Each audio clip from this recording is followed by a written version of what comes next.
We don't get the win. Unfortunately, that's too common of a theme for this team and this year. But I will acknowledge and recognize the fact that I thought our guys showed more fight today than they had in the last two games. We don't start the game down 17-2. Our starters gave us a chance to be in the game.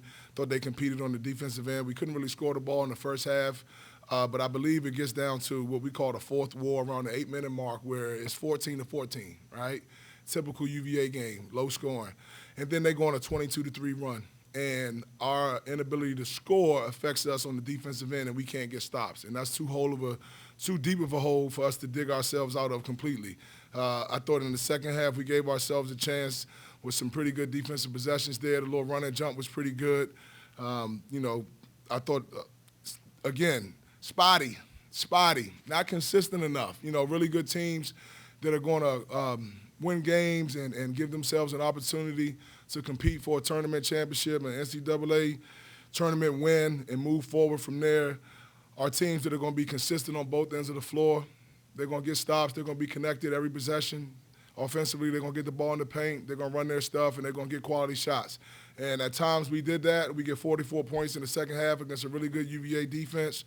But again, our inconsistency and inability on the defensive end to finish every possession hurt us. And so that's where I thought the game was lost.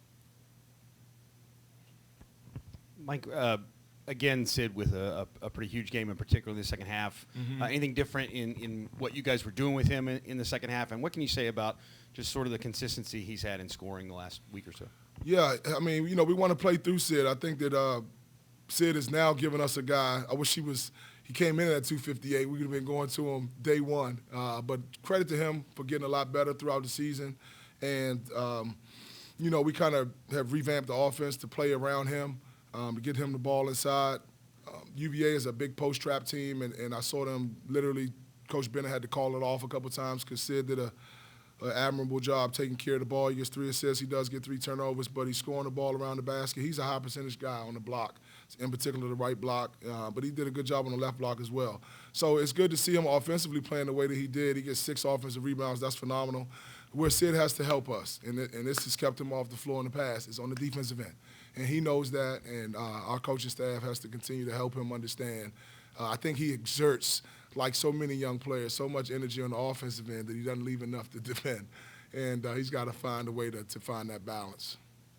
Mike, as crazy as the last month has been, all the things this team has been through, do you just kind of now wipe the slate clean and say, hey, guys, we got one chance now, we go to Brooklyn? Yeah, couldn't wait to say we're 0-0. Couldn't wait to say it, right?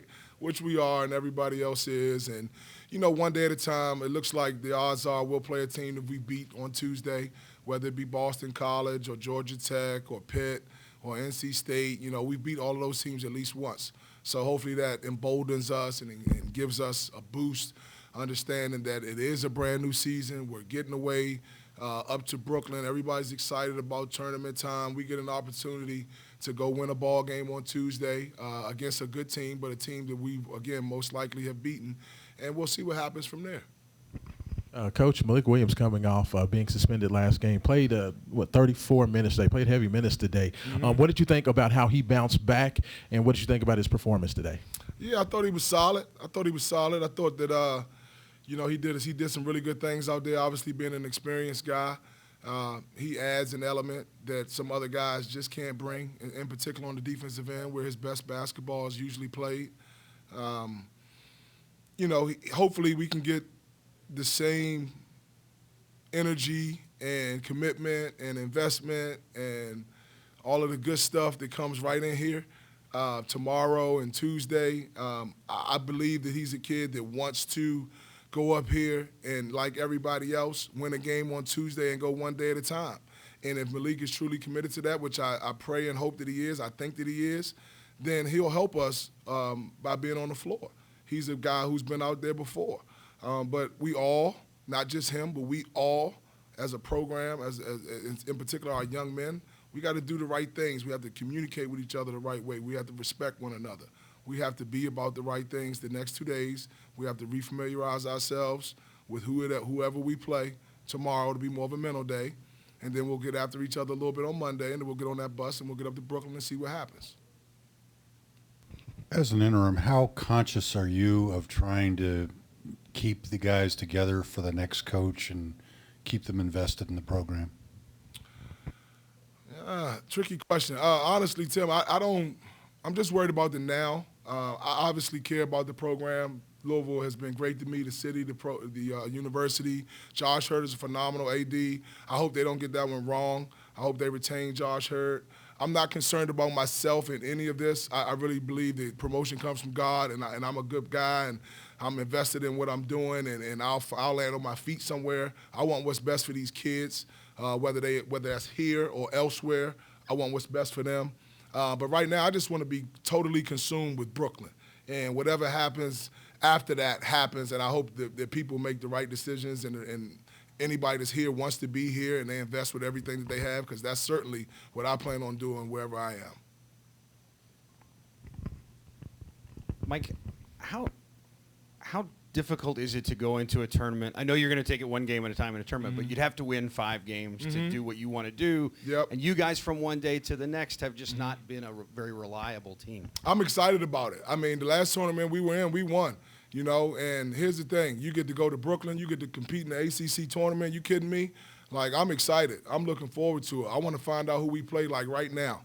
And I want to get home and, find out who that is and get to work and, again, get caught up on who they are offensively and defensively and get with our staff and figure out how we can scheme and tweak some things, in the tournament.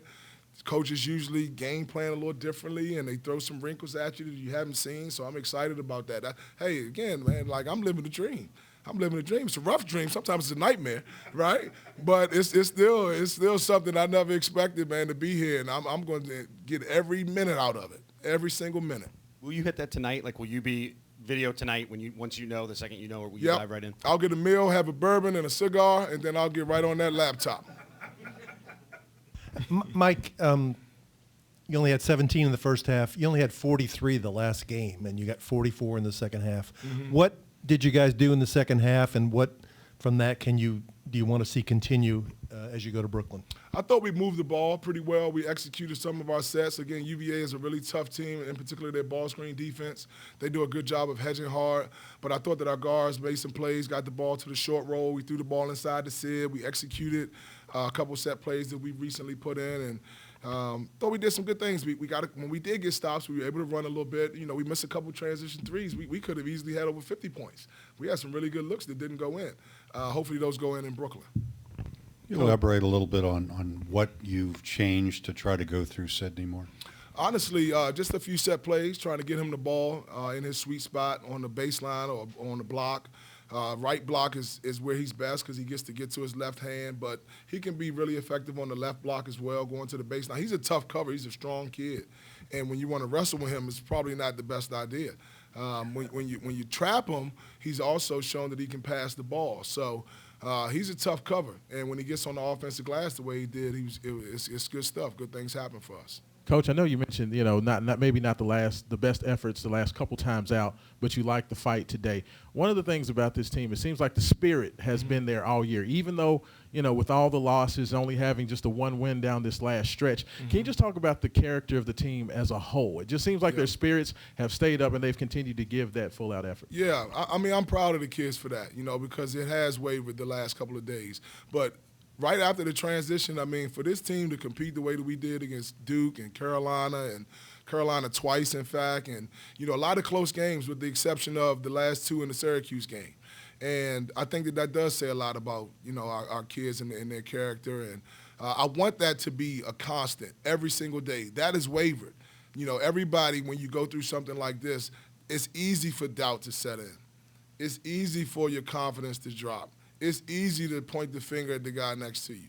That's human nature. And I've challenged them as best I can to resist that, to resist the temptation to, be normal. Let's fight. In our worst moment, in the hardest, this team has gone through more than any other team, I keep saying that, in the country, and it's so true. No team in Louisville basketball's history has gone through what this team has gone through. So what? Stand in and fight and compete and be at your best in the worst moments. That's the challenge, and that's what I want. until the last minute. Thank you.